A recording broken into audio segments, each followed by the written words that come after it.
आपटा कोळीवाडा आपली सण अगदी पारंपरिक पद्धतीने व आपल्या पूर्वजांच्या काळापासून जपत आलेली संस्कृती यासाठी ओळखला जातो.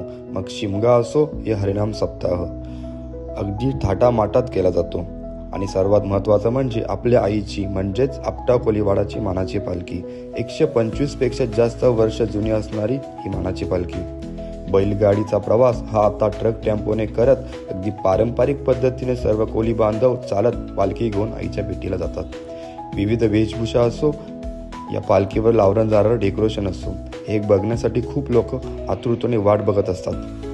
आणि येत्या दिनांक 2, 3 व 4 एप्रिलला आपटा कोळीवाडा मानाची पालखी निघणार आहे. तर नक्की सर्वांनी पालखीचा भाग व्हा. आपली जुनी संस्कृती काय असते हे नक्की बघा. जय एकविरा. आपटा कोळीवाडा निघलाय गो आई तुझे